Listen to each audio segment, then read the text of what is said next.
Bom, pode acompanhar, Paulo, fique à vontade, né? Perfeito.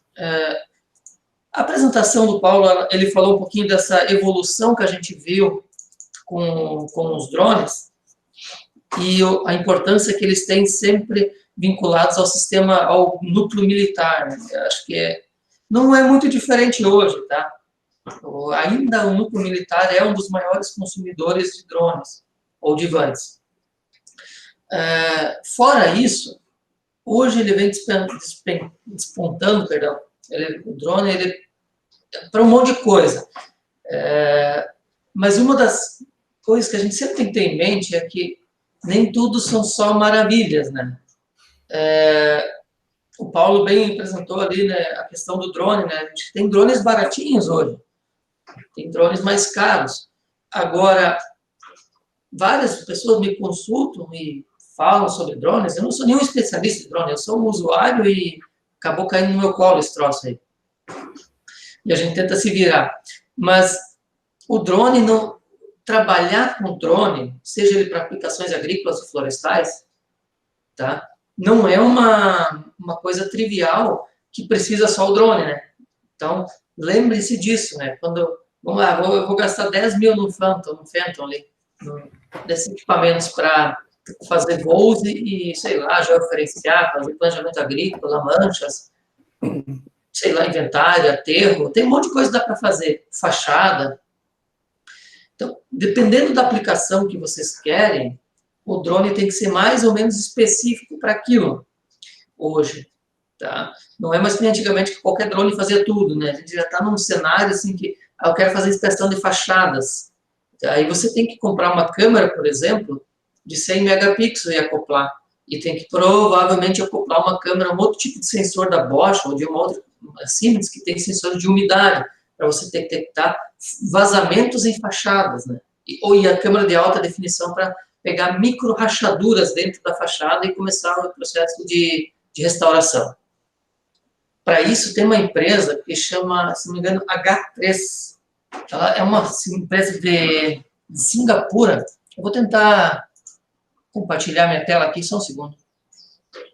A gente vai navegando junto e depois a gente segue a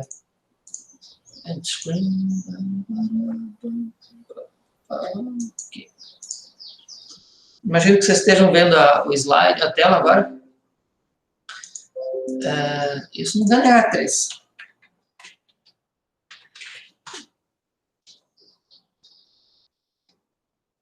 Isso. H3 Dynamics. Essa empresa, ela é uma empresa no Brasil tem uma representação em Curitiba, se não me engano.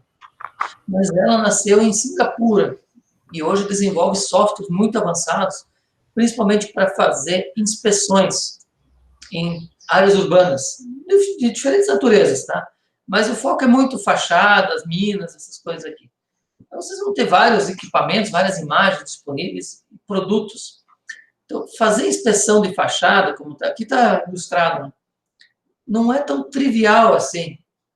Parece simples, mas não é só fachada de prédio. Por exemplo, tem vezes que você precisa fazer fachada de pontes em rios para ver se ela está boa ou não. Então, tem uma série de sensores que você pode acoplar no drone para fazer esse tipo de inspeção. Tá? A gente, aqui, por exemplo, a gente tem uma empresa aqui do lado, de Seberi, do lado aqui da gente, chama Drone Solutions, e eles têm alguns equipamentos. Deixa eu só, acho que tem a página deles mesmo.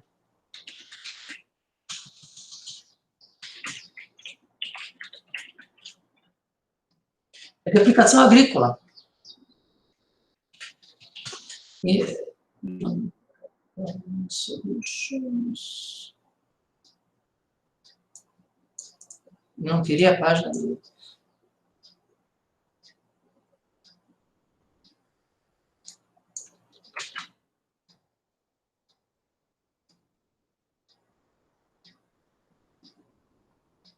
Existe uma empresa com o mesmo nome na Bahia também.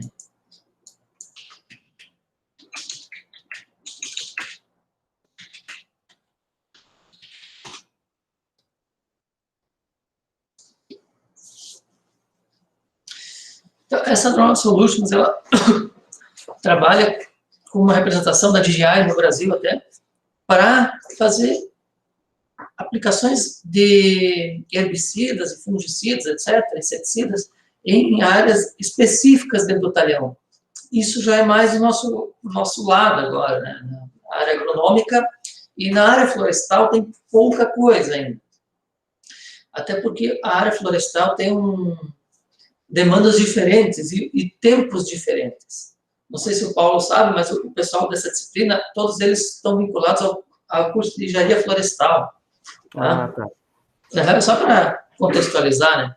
Uhum. Então, no curso de engenharia florestal, o drone ele vem sendo usado bastante para fazer inspeções de árvores específicas, né? Fazer avaliação de altura de dosséis, copa, medidas de dosséis, monitorar o crescimento.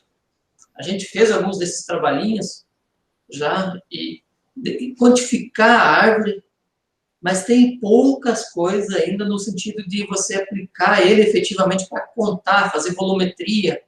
Isso é muito difícil com o drone. Eu digo drone com imagem RGB clássica, tá? Óbvio que se eu pegar um drone e acoplar um desses aí, esses drones que estão aparecendo aí, e acoplar uma câmera LiDAR, aí você faz milagre também, aí você mete todas as árvores, tudo, né?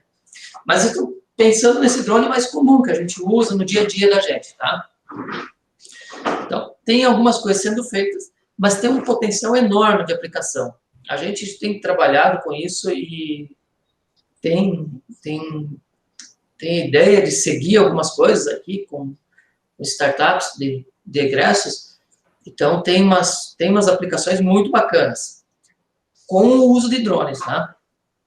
Vale a pena. Eu estou mostrando alguns, né, aqui, drones e equipamentos, Sky Drones, acho que é Porto Alegre. Aqui, essa Horus é uma das fabricantes nacionais mais conhecidas. A Sky Drones também, de Porto Alegre, a gente teve a oportunidade de comprar, por exemplo, uma matriz. Então, eles têm uma série de soluções que podem ser compradas, adquiridas e depois realmente dar um retorno para o proprietário. O que a gente usa nessa nossa disciplina em geral? Eu vou abrir aqui, né? A gente, em geral, vai trabalhar com coisas um pouco mais simples, que não são aplicação de inseticida. A gente vai detectar os problemas, ou vai tentar usar ele para fazer alguma coisa básica. Deixa eu ver se eu tenho alguma coisa aqui.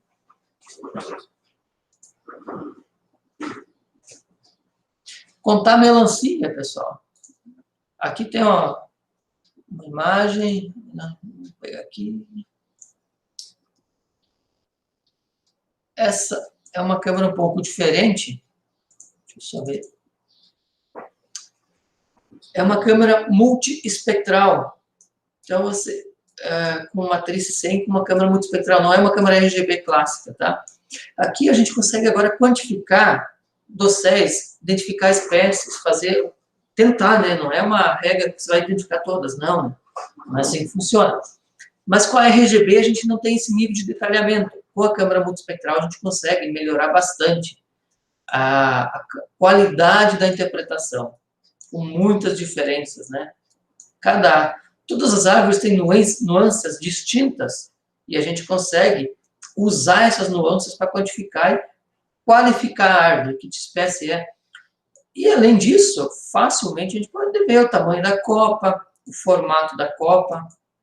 Aqui tem uns derivados aqui no meio, os coqueirinhos. Esses são fáceis de identificar, né? Então, frações de abertura de dossel e assim por diante. Deixa eu ver se eu acho outro projeto aqui.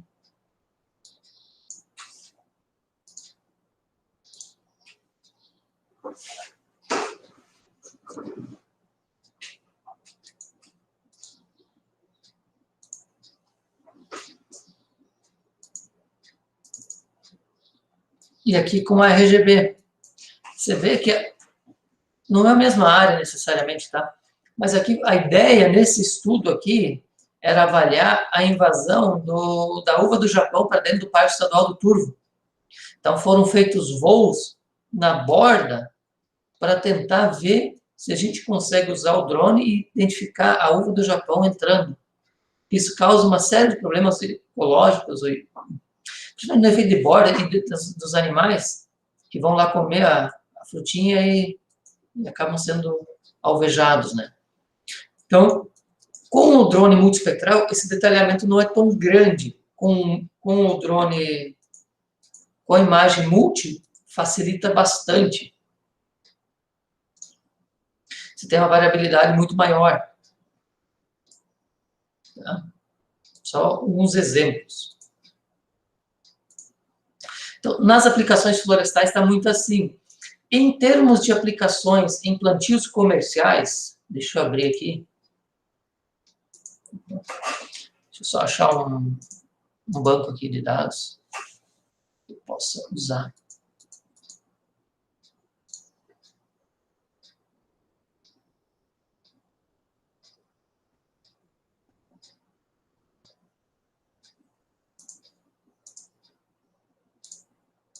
Vou ver se tem alguma coisa processada aqui. Eu não me lembro se eu já processei.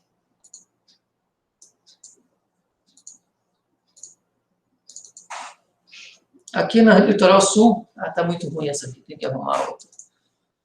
No litoral sul, projetos com a Flopal.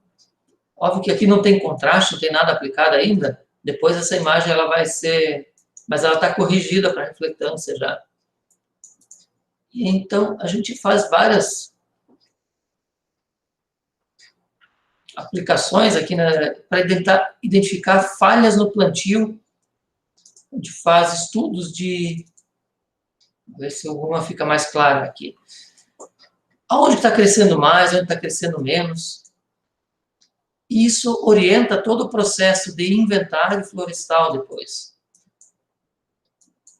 Por que tem falhas em algumas regiões e não em outras?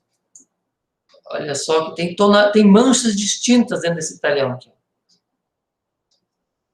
Então, o que essa mancha representa? A gente não sabe ainda, tá? A gente está estudando isso. O que uma mancha dessas representa em termos de produção de madeira e produção de resina, no caso? Por que isso está acontecendo, né? Essas manchas. Tem alguns outros exemplos mais típicos, de repente.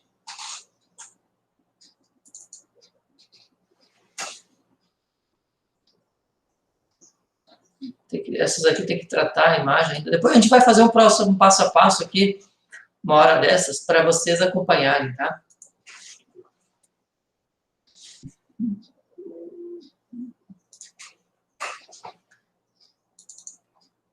E aqui um outro exemplo agora com câmera RGB. Ah, não está processado.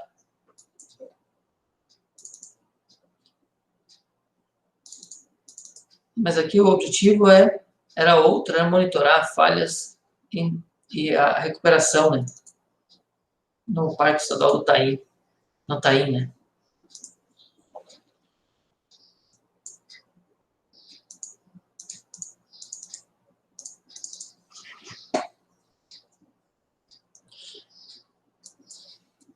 Aqui tem experimentos implantados em campo, olha só. Então, a gente consegue facilmente monitorar o crescimento. Deixa eu ver aqui. A ideia é justamente monitorar esse crescimento desse experimento. São um experimento de alguns hectares, plantado em condições meio extremas. E onde estão acontecendo as falhas no plantio, onde está crescendo mais rápido, mais devagar. Por quê? A gente tenta monitorar justamente isso. Esse voo, ele tem complicações, a gente vai ver depois o porquê, né? Mas já dá para ver que o drone ajuda bastante a quantificar as variações que acontecem dentro do dossel.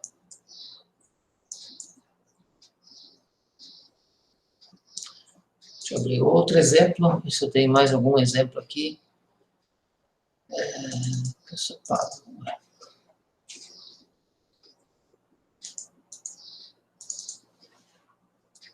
Então, aqui é a árvore plantada já pronta para o corte. E aqui a lagoa mirim. Então, temos nitidamente diferenças de tamanho de dossel que podem ou não se relacionar com o tamanho do tronco, do fuste, né? E aí, uma das coisas que dá para fazer aqui é contar as árvores, com algoritmos de contagem de árvores. É uma das aplicações muito comuns na engenharia florestal. Contar as árvores, fazer inventário, né? Isso é importante para a gente, contar essas árvores para ver o que tem efetivamente. Olha quanta árvorezinha. E você pode visualizar, de certa forma, a estrutura tridimensional dessas árvores, para ver a altura delas. Se você tem como calcular a altura, ela é uma das coisas importantes para fazer volumetria depois de cada uma dessas árvores aqui. Elas têm todas mais ou menos a mesma altura, e agora falta saber quantas tem e qual que é o tamanho médio do tronco, para calcular e fazer uma estimativa de estoque de madeira. Né? E aí, professor Fábio? Oi, podem falar. É o Paulo. A gente consegue ver mais ou menos o volume cúbico dessas árvores a partir dessas imagens? Não. A gente tem que, com a imagem RGB clássica, não. Teria que ter uma câmera LiDAR acoplada nele. Ainda assim, ia ser difícil quando o dossiê é muito fechado. O que a gente faz é tentar contar as árvores com as mesmas características e depois inventariar por baixo. E aí você cria equações para fazer uma alometria e cubar, né, a floresta. Outra coisa importante, que às vezes a gente passa despercebido, mas, por exemplo, né, como é que você vai distribuir os pontos amostrais? Para a fazenda, esse aqui ó, é um talhão de floresta, esse quadradinho aqui. Ó. Vai mais para cá, tá? Mas isso é um talhão. Tem, sei lá, 50 hectares. Só que, quando você anda com o carro aqui assim, você não percebe que tem essa falha aqui no meio. É tudo muito igual, tá? Então, o que acontece? Você consegue definir as manchas e as falhas para aí já fazer uma medida mais precisa e acurada do que efetivamente está disponível de madeira. Se eu quisesse distribuir agora, dentro desse talhão, as amostras, um grid regular de repente, fosse muito adequado. O que eu tenho que fazer? Eu tenho que botar um ponto de inventário por aqui e um ponto de inventário por aqui, para representar esse tipo de fisionomia e depois esse tipo de fisionomia. Tá? Outros talhões já são mais homogêneos. Esse aqui, por exemplo. Olha esse aqui. Esse está menor ainda. Então, nós temos várias possibilidades que ainda devem ser exploradas. Elas não estão maduras, essas tecnologias, tá? Se vende muita coisa, mas se você botar o demo, você pega os picos e fica mais fácil contar as árvores.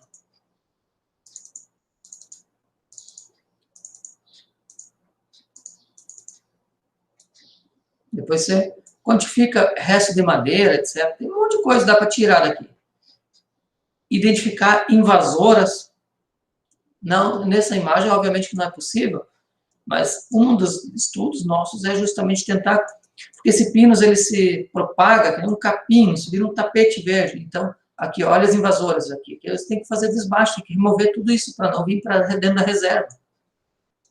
Então, controle de invasoras com drone é uma outra possibilidade. Está sendo feito já, a gente está trabalhando com um projeto Fazenda Modelo. Tá? Então, tem várias e várias aplicações bacanas que dá para fazer. Óbvio que a gente tem que ter a câmera certa e o produto certo na hora certa também. Mas estamos trabalhando nisso, então vamos ver. Com o tempo a gente consegue amadurecer esses produtos. Bom, em relação à aula, então, vamos voltar um pouquinho para o...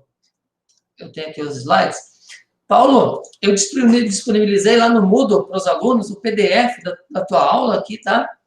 Certo. E eu vou colocar junto o vídeo da apresentação. Perfeito. Aí os alunos podem assistir e tal. E também vou colocar a minha apresentação, que já está disponível lá também no Moodle. É muito semelhante a algumas coisas que a gente falou, né? Você comentou, Paulo, e aqui. Então, vai ter a aula do Paulo aqui, né? Slide, Paulo R.A. Batista. Aqui, e algumas que eu tinha aqui. Vou colocar os dois vídeos aqui. E na semana que vem a gente vai falar um pouquinho sobre plano de voo. Como planejar, fazer voo, etc. Uma coisa importante, eu vou pedir, você, se você já, eu acho que eu pedi isso, não me recordo agora, para vocês baixarem algum banco de dados de drone, para a área florestal, baixe um desses arquivos aqui de floresta, é do campus da UFSM, aqui em Frederico Westphalen. Deixa eu abrir um exemplo aqui.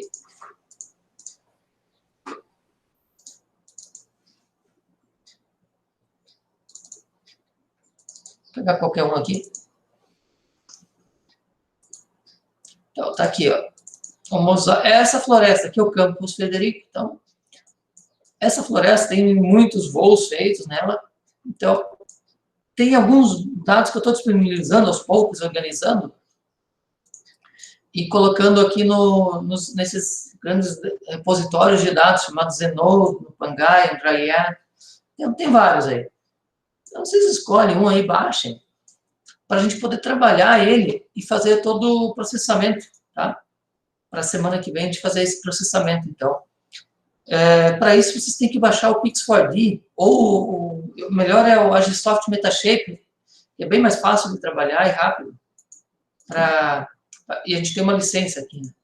Então, baixem o Metashape, o Agisoft Metashape, e a gente usa ele, então, na versão demonstrativa de 30 dias. Vocês vão achar ele aqui também, o link. Eu acho que eu deixei aqui para os estudantes já, para facilitar softwares. Agisoft Metashape, daí ele vai cair lá na empresa.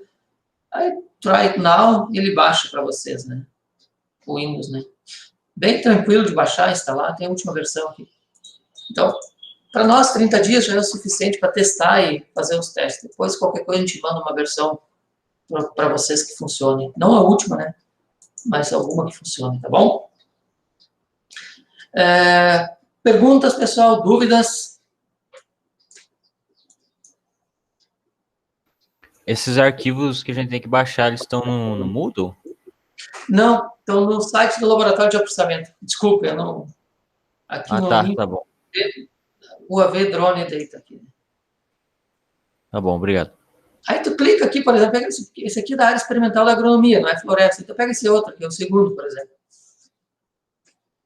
Clica nele, ele abre o repositório, isso aqui do CERN, lá do acelerador de partículas, esse projeto OpenAir. É bacana que todo dado fica público, tem toda a descrição dos dados aqui, como é que foi obtido, o que foi feito, tem referências complementares que vocês podem usar. E aqui estão todos os arquivos, todas as fotos ali dentro, os dados brutos, tá? E aqui, ó, download, UAV, foto, é um zip, aí tu baixa o download. Aqui tem um PDF, que é uma série técnica dentro do laboratório, que está criando. O que é essa série técnica? Ela é uma descrição. O que foi feito, qual mais ou menos o plano de voo, as características daquele voo, uma captura de tela do que foi processado rapidamente, mas não é esse o que está disponível são os dados brutos, não é esse mosaico, tá? Aonde que ele está vinculado e todas as informações complementares, tá? Então, vocês têm também o KML, KMZ, essa área. Eu estou tentando, aos poucos, colocar, tem o DOI, tem todas as referências, né? Tudo bonitinho aí. Então, é só pegar sempre e baixar esses dados aí, você sai processando. Você tem um exemplo, né, para processar já da nossa área. Esse dado foi adquirido dia 11 de julho de 2017. Então, tem toda a descrição da área, bem detalhadinha aqui. E tem mais, né? Esse é um exemplo, mas tem vários aqui. Mas esse aqui é também da floresta, esse aqui é do campus. Aqui é um outro repositório chamado Pangaia, mas é o mesmo protocolo em geral, né? Ele tem, ó, onde é que está o dado, está aqui, o que é, e aí tu baixa os dados também, né? Aqui de Iraí. Pois é só puxar as informações e os dados, né? Aqui, ó. Prainha, Iraí, tu clica, UAV.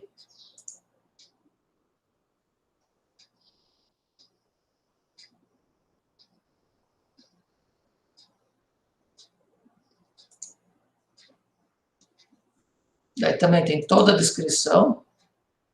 Essa aqui é da região Ladeiraí, né? Uma descrição do produto. Tem produtos semelhantes que vocês já podem usar. Aqui do Cestari, que é colega de vocês aí. Ele fez um voo, então também está aqui. Acho que tem aqui da prainha, tem um outro mesmo aqui. Aqui da área florestal também está disponível. Basicamente é sempre clicar e baixar o dado, tá? Mas nesse repositório aqui fica mais rápido e mais simples, até porque ele suporta até 50 GB, acho. Então dá para botar arquivos relativamente grandes ali. Bom? Alguma outra pergunta, pessoal? Onde é que está a aula? Está aqui. Então tá, Vinícius, galera. Vinícius, Paulo, Pedro, Lincoln e... Tinha mais alguém antes aí? Tudo bem. Tranquilo, professor. Então, Paulo, à tarde nós falamos novamente na aula lá na nossa aula mesmo, né? E aos demais, então, a atividade para a semana que vem é baixar esse dado e instalar o Agisoft Metashape, para a gente poder fazer uma prática rápida, tá? Não tem muito erro, é bem simples de fazer. Tá bom? Então, nos falamos na próxima segunda-feira. Um abraço aí, pessoal. Um abraço. Valeu. Até mais. Até mais. A gravação aqui.